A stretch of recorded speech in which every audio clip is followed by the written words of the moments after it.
Welcome back to my vlog. ಇವತ್ತಿನ ವಿಲಾಗಲ್ಲಿ ಸಿಂಪಲ್ಲಾಗಿ ಪಾಲಕ್ ಪನ್ನೀರ್ ಮಾಡ್ತಾಯಿದ್ದೀನಿ. ಸಿಂಪಲ್ಲಾಗಿ ಮನೇಲಿ ಏನಿದೆ ಅದೇ ಐಟಮ್ಸ್ ತೊಗೊಂಡು ಮಾಡ್ತಾ ಇರೋದು.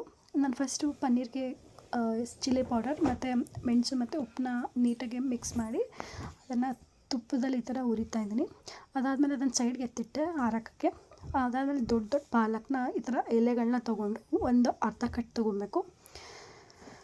ಅದನ್ನು ನೀಟಾಗಿ ತೊಳೆದು ಈ ಥರ ಚೆನ್ನಾಗಿರೋ ನೀರಲ್ಲಿ ಬೇಯ್ಕೆ ಇಡ್ತಾಯಿದ್ದೀನಿ 1 10 to 15 ಮಿನಿಟ್ಸ್. ಅದಾದಮೇಲೆ ಮಸಾಲೆಗೆ ನಾನು ಚಕ್ಕೆ, ಲವಂಗ, ಏಲಕ್ಕಿ, ಕಾಯಿ ತುರಿ, ಈರುಳ್ಳಿ, ಬೆಳ್ಳುಳ್ಳಿ, ಹಸಿಮೆಣ್ಸಿನ್ಕಾಯಿ, ಶುಂಠಿ, ಕೊತ್ತಂಬರಿ ಸೊಪ್ಪು ಇಷ್ಟನ್ನು ಮಿಕ್ಸಿ ಮಾಡಿ ಸೈಡ್ಗಿಟ್ಟೆ.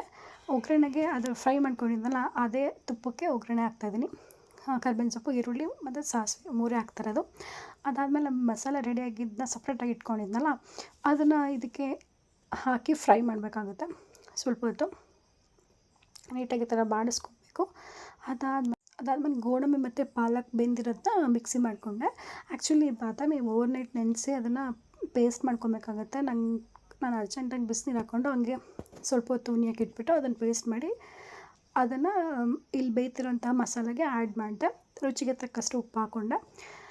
ಈ ಥರ ನೀಟಾಗಿ ಚೆನ್ನಾಗಿ ಅದು ಬಾಯ್ಲ್ ಆಗಬೇಕು. ಅದು ಅಟ್ ದ ಎಂಡ್ ನಾವು ಪನ್ನೀರನ್ನ ಆವಾಗಲೇ ಫ್ರೈ ಮಾಡ್ಕೊಂಡಿದ್ವಲ್ಲ ಎಣ್ಣೆ ಅಂತೀನಿ ತುಪ್ಪದಲ್ಲಿ, ಅದನ್ನು ಲಾಸ್ಟಲ್ಲಿ ಈ ಥರ ಮಿಕ್ಸ್ ಮಾಡಿ 5 ಮಿನಿಟ್ಸ್ ಆದಮೇಲೆ ಇಳಿಸ್ಬಿಡ್ಬೇಕಾಗತ್ತೆ.